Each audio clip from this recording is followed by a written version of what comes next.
I don't know if it's as prevalent as it used to be. There used to be people that would think that in order to be healthy, you can't be at peak performance, right? Performance and health are kind of opposite ends of the spectrum, right? This kind of spits in the face of that just a little bit. A little bit. I mean, it's not as restrictive. And I mentioned, I did the video, if you want to be healthy, don't compete. Yeah. Okay. And I said there's a difference between fitness and health. The fitness level required to be a world's strongest man, probably not healthy. To be a UFC champion, probably not healthy. None of it is. To be a 14-year-old gymnast in the Olympics, tearing Achilles tendons and having carpal tunnel syndrome surgically repaired. To be a 10-year-old badminton player in China, blowing out their lateral ligament from repetitive strain. None of those things are healthy, but it's the fitness level required to achieve that goal. And I mentioned earlier that we make certain sacrifices for this to achieve our goals. I think what was I don't know if it was a study, but somebody talked about questioning Olympic athletes if they wanted to get a gold medal, would they be willing to take a particular drug that would cause some significant health issues or maybe even cause them to die in 5 years. A lot of them would take it. You know, that's their only goal. So I really try and mitigate damage. I don't expect you know to be able to solve the problem of the fitness required to be a champion. I think I listened to a video last night about one of the most prominent conditioning coaches for Tour de France athletes, and said now that the drug testing is the way it is, it's so much more comprehensive that none of these guys could compete with the guys from the 90s and 2000s, the Lance Armstrong group and prior. They just couldn't. So the EPO those guys were having and their blood thickness in the 60s, having to get up in the middle of the night to drink water so that their blood doesn't turn into gel.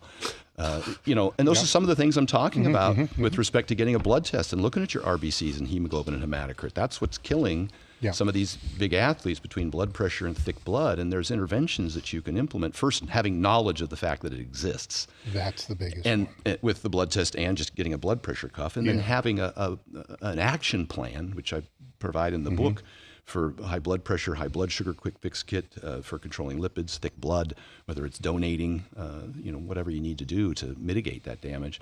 So it's not healthy to compete. You mentioned performance-enhancing drugs. I was talking about women. This is one of the reasons why I've been so vocal as of late, because back when these bikini girls or bodybuilders back then were competing in the late 80s and early 90s, they were using a lot of the same things they're using today. They'll use Anavar to prevent the sarcopenia, the muscle tissue loss. They'll use thyroid to mitigate the obvious hypothyroidism that was causing the hair loss. They'll take clenbuterol or any other central nervous system stimulator to increase their metabolism, which is obviously slowed from all the stuff. The soccer moms aren't using that arsenal of things, and so they are losing the muscle, and they are losing the hair, and they aren't getting the same results. And they aren't aware that's what's going on behind the scenes, and so they're suffering from all the downsides without any of the the arsenal that helps them to achieve what they think is the optimal physique that they're achieving. So that's kind of who I'm talking to here. Less so the people in the fitness industry, although that's exploded to the point now there's more people participating in bodybuilding, figure physique, bikini wellness. Than there ever has been in the past. But it's the general population has now seen them on social media and is trying to emulate their diet and training programs without understanding the downsides and the medical interventions that they're utilizing to achieve those.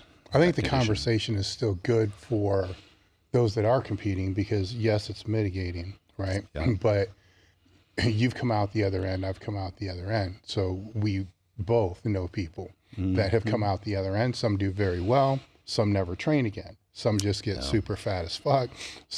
But I wonder, had they been exposed to the health implications they were sacrificing beforehand, then when they leave, in the first couple of years after when they really leave, I mean, everybody leaves, but doesn't really know they've left, for a while.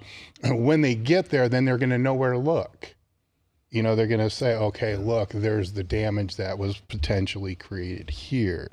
These are the scans I need. So, because a lot of the ones that come out the other end that just don't quit, right? They're not still competing, but they're still PEDs. They're still not at the same dose. Some, I mean, we know the idiots, right? But most, they just lower everything. Right. So they downsize, whatever you want to call it. That downsizing is still coming with most of them that I've known with the same risk as when they were still competing. Because they never learned how to mitigate it. And now when they're older. So they're older, right? So now it's easier in a way for them to mitigate it. They just don't know how. Because you get what I'm saying? 100%. That's why Matt had talked about his employees competing and getting injured and recovering from that. As like I said, I learned strictly from trial and error. I did a lot of dumb things. I dieted for shows on egg whites and tilapia and 2 hours of cardio a day. I did that. I dirty bulked. I saw what it did to my blood markers and metabolic syndrome and high blood pressure and blood sugars and kidney, liver enzymes. I saw all that. It scared me. And so I said, I need to do something different here. And hence all of the things we just discussed that I did for myself and do for my clients. It's like, that's a problem. We can't ignore that. But like we said, if you don't know or you aren't willing to at least admit to yourself and identify it through some testing. Well, age changes things too. I mean, when you're 20, you can blast everything and your blood markers are just, not everybody, but your blood markers like, fuck yeah. You're like, what the hell, dude? You're taking 10 grams of shit. No, it's all good. Like in your 30s, it changes. In your 40s, it changes. Then it starts changing. And some of these guys, women as well, be in their 50s and be like, well, man, when I was 20, I was taking 5 grams of test. Man, I need to load it up. Like,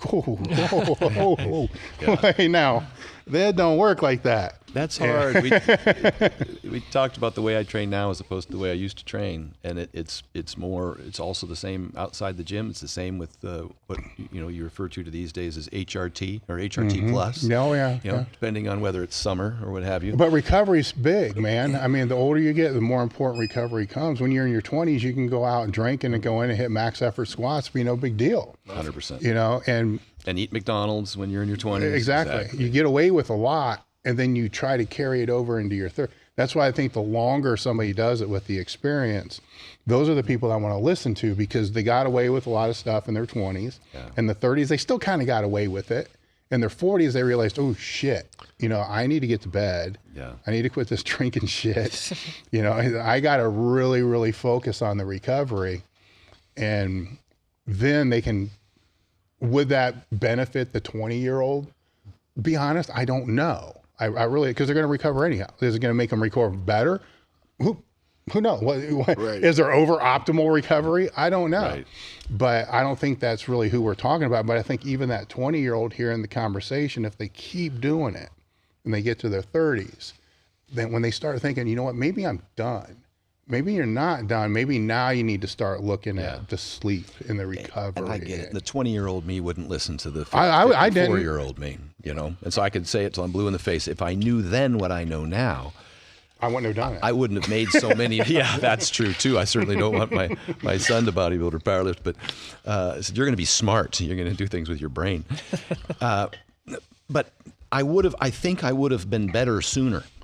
Yes. Because I learned most of my lessons. Had you listened? And had to come back when I was 38, 39, 40, and early 40s. With the story I like to tell about this is I distinctly remember having breakfast with people when I'm in my 20s at powerlifting meet or whatever, and there's the 40-year-old fucking dude that, it's giving me the advice, eating that fucking eggs and shit. I'm like, just shut up, dude. You don't know what I'm going to fucking kick your ass. You suck. I'm going to beat you. They're trying to help, man, but it's... I realize now I'm that dude. And it's like, oh, fuck. Now that I'm that dude, I know what I was thinking. So I know what they're thinking. How can I do this better? I try, and like I've worked with Larry Wheels when he was 19, 20, 21. I flew him out to Vegas, and he lived out there for months and got a chance to work with him. Probably part of the reason you asked me initially what are Stan's goals. I talked about staying jacked for my daughter to get through college or high school, not college. She's on her own in college. But part of it is nobody would fucking listen to me if I was just sitting in front of my swimming pool eating bonbons talking about what I used to do and wearing my T-shirt that says "Google me, bitch," right? I have to maintain at least some respectable level and do it without limping around all the time, so that I can at least get them to listen And I think that's important. And a lot of really smart folks, PhDs, Lane Norton said the same thing. Nobody listens to him. He doesn't have a six-pack. They call him fat. Pat Davidson, extraordinary mind, PhD in exercise phys. I just went down to Miami for his seminar a few weeks ago. He said the same thing. Yeah, he had to lose weight and get a six-pack so people would just listen to him. Dude's smart as hell. He's got a PhD. You know, he knows what he's talking about, but nobody listened to him because he was chubby. You know, so I'm stuck in the same thing. I'd like to put my feet up for a little while and you know, not train as hard maybe every now and then. Although I got to say, I had kind of sort of done that a little bit. And then I don't know, it was 5-6 years ago. I went down to Venice and I trained with Mike O'Hearn. And he kicked my ass all over the gym. It was embarrassing. And I went home and realized that I wasn't done yet. I got to hang in there. So some things can be motivating. Some things can be discouraging, you know.